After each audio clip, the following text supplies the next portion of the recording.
दिल्ली एक ऐसा शहर जहां हर दिन लाखों तरह के क्राइम होते हैं, लाखों तरह के मामले होते हैं। कितने लोग बिछड़ते हैं, कितने लोग टूटते हैं, कितने की जिंदगियां बनती हैं और कितने बर्बाद भी हो जाते हैं। उसी दिल्ली का एक ऐसा मामला सामने आया है जहां एक 19 साल के लड़के ने एक ऐसा खेल खेला, एक ऐसे घटना को अंजाम दिया जिसके बाद उस लड़के की जिंदगी ही बदल गई। उसके परिवार में एक अलग ही तरह का कहानी ही पलट गया। दरअसल जिस लड़के की मैं बात कर रहा हूं इसका नाम है विजय। उम्र यही कोई 19 से 20 साल के बीच की। एक इकलौता घर का वारिस, पिता का लाडला। पिता इतने पैसे कमाते थे कि करोड़पति थे, किसी भी चीज की परिवार में कोई दिक्कत ही नहीं थी। विजय जो भी चाहता अपने पिता से वो चीज हासिल कर देता। बस उसको एक जुबान खोलने की जरूरत थी कि पिताजी मुझे ये चाहिए। बस उसके पिताजी उससे एक बात के लिए नाराज रहते थे कि विजय पढ़ने में अच्छा नहीं था। सब कुछ ठीक था, सुंदर भी था, होनहार भी था, घर का कामकाज भी देखता था, लेकिन उसके पिता चाहते थे कि बेटा इतना टैलेंटेड निकल जाए कि उनके इस कारोबार को, इस व्यापार को और भी आकाश की बुलंदियों तक ले जाए।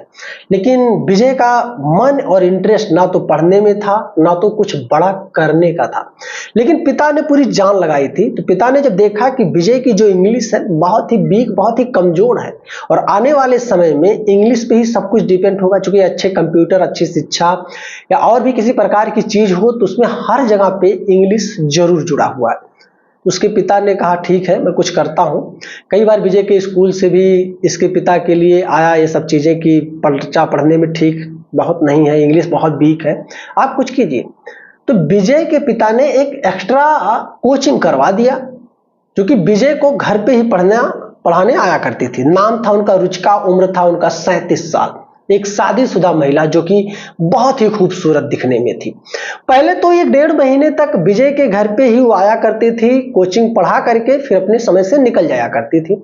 धीरे धीरे करके विजय की मां ने हमेशा विजय के पिता से यही कहना चाहा कि विजय को थोड़ा समाज में निकालो, बाहर निकालो, घूमे टहलेगा तो थोड़ी उसकी बुद्धि खुलेगी।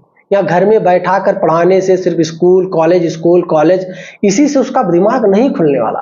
विजय के पिता को ये बात समझ में आ गई कि अगर बेटा थोड़ा घर से बाहर निकले, 4 लोगों से मिले और रास्ते से आए जाए, नजारे को देखे तो थोड़ा हो सकता है उसका दिमाग खुल जाए।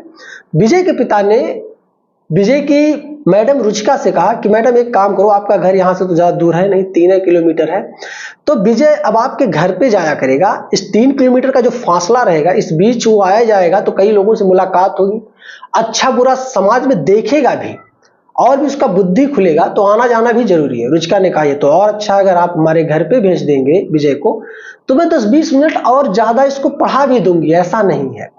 विजय के पिता ने कहा बहुत अच्छा बात। विजय के पिता ने विजय से कहा कि बेटा देखो, अब मैडम घर पे पढ़ाने नहीं आएंगी, अब तुमको उनके घर ही जाना होगा रोज कोचिंग करने, और इसका पूरा डिटेल्स मुझे चाहिए। कहीं ऐसा ना हो कि रास्ते में तुम किसी दोस्त के साथ घूम रहे हो या कोई और कांड कर रहे हो, ये सब चीजें मेरे सामने नहीं आनी चाहिए।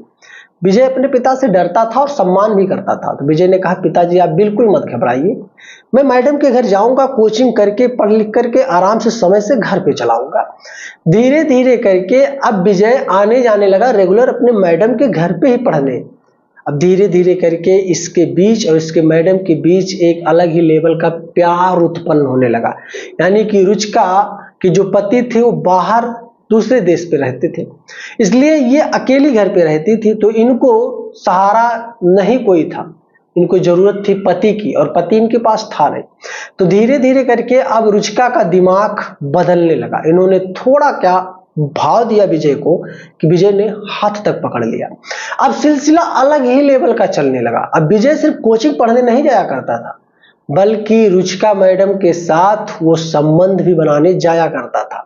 मतलब कि जहां कोचिंग 1-1.5 घंटे की होती थी, वहां वो 2-2 घंटे, 3-3 घंटे, 4-4 घंटे रुचिका मैडम के घर पे बिताया करता था।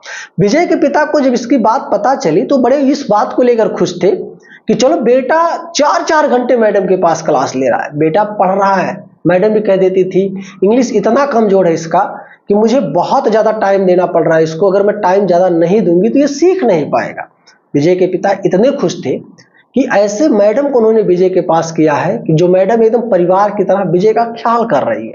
लेकिन उसके पीछे की सच्चाई वो नहीं जानते थे। सच तो तब सामने आया जब रुचिका मैम प्रेग्नेंट हो चुकी थी। प्रेग्नेंट हुई, प्रेग्नेंट होने के बाद उनको कोई औलाद नहीं था इस बीच, इसलिए वो उस बच्चे को इस दुनिया में लाना चाहती थी।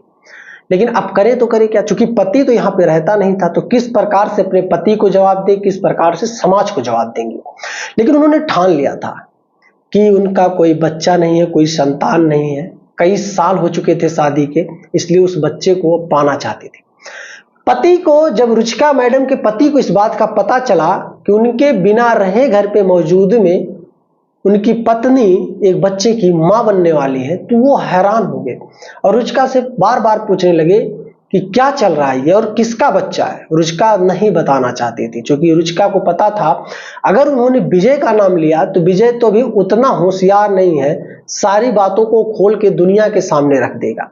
धीरे धीरे करके रुचिका मैडम के ऊपर दबाव इतना बनने लगा उनके पति का कि उनको मुंह खोलना ही पड़ा और उन्होंने बता दिया कि एक लड़का है विजय, जो कि कोचिंग पढ़ने आया करता है घर पे, बस उसी से मेरा प्यार हो गया और इस बच्चे का पिता कहीं ना कहीं वही है और मैं इस बच्चे को इस दुनिया में लाना चाहती हूँ, क्योंकि मेरा कोई संतान नहीं है। अब इस बच्चे का प्रेम में भाई 3 लोग उलझ चुके थे। विजय को भी इस बात का पता था कि वो जिस मैडम को कोचिंग लेने के लिए जाता था, उनसे पढ़ने जाता था, उसी मैडम के होने वाले बच्चे का पिता बनने वाला है। मैडम के भी परिवार यानी उनके पति को पता चल चुका था। अब ये बात छुपने वाली कहां थी, ये बात धीरे धीरे करके इतना तेज बाउंडर मचाती है कि विजय के पिता के कानों तक पहुंच ही जाती है। अब विजय के पिता जब इस बात को सुनते हैं तो घबरा जाते हैं कि वो आखिर करे तो करे क्या। यहां तक कि रुचिका मैडम का यह भी सवाल था कि अगर आन पड़ी तो अपने पति को छोड़ देंगे, उसके साथ नहीं रहेंगे। अगर उनके पति को एतराज रहा वो विजय के साथ रहेंगे, विजय को ही अपना पति मानेंगे। अब इस सारी बातों को लेकर कुछ ही दिनों में चर्चाएं बढ़ गई थी। अब रुचिका का जिद था और विजय का भी कहीं ना कहीं मन होने लगा था कि वो रुचिका मैडम के साथ ही अपनी जिंदगी को बिताए, लेकिन उम्र का फासला इतना था कि जिसके बाद कुछ कहा ही नहीं जा सकता था। विजय के पिता ने विजय को बुलाया और अच्छे से इस बात के बारे में जानकारी ली। विजय ने खोलकर सारी चीजों को बता दिया। उसने सीधा कहा, हाँ, रुचिका मैडम के पेट में जो बच्चा है मेरा ही बच्चा है और मैं शादी करना चाहता हूं उनसे। विजय के पिता ने कहा, जो पढ़ रहे हो पढ़ाई का क्या होगा। विजय ने सीधा कहा, मुझे नहीं पढ़ना, मेरा इंटरेस्ट है ही नहीं पढ़ने में, मैं दूसरी दुनिया जीना चाहता हूं, मैं दूसरे तरीके से जीना चाहता हूं।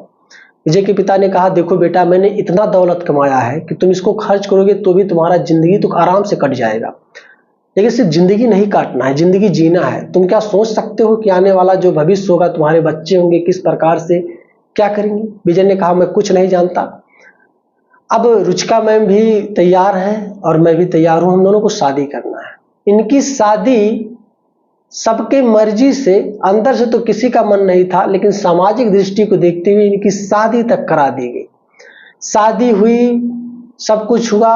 मामला यहां तक आया कि विजय अब रुचिका मैडम के साथ रहा और इत्तेफाक की बात यह है कि रुचिका मैडम का जो पति था, जो कि विदेश रहता था, उसने तो कहा दिया, मैं तो ना तुम्हें डिवोर्स दूंगा, ना तलाक दूंगा, ना तो तुम्हें पत्नी ही स्वीकार करूंगा। बस मैं यही जानूंगा, मेरी जिंदगी की एक ऐसी गलती थी कि जो मेरे हाथ से चली गई, मैं बहुत ही बेकार हो चुका था। तमाम प्रकार की बातों पे डिस्कशन करते हैं ये लोग। उसके बाद रुचिका और विजय एक दूसरे के साथ अब पति पत्नी की तरह रहने लगे। एक ऐसा रिश्ता जहां एक टीचर और एक स्टूडेंट का रिश्ता था, वहीं कुछ ही दिन के अंदर अब वो रिश्ता पति पत्नी के बीच में बदल गया। क्या कहना चाहोगे दोस्त इस कहानी को सुनने के बाद? क्या विजय ने सच में सही किया रुचिका मैडम से शादी करके? क्या रुचिका मैम ने भी सही किया विजय से शादी करके? एक बार इस पे गौर कीजिएगा और बेहतरीन तरीके से कमेंट कीजिएगा, अपना राय दीजिएगा जरूर। वीडियो को दबाकर शेयर कीजिएगा। मिलूंगा जल्द ही एक ऐसी कोई स्टोरी को लेकर के, तब तक के लिए जय हिंद।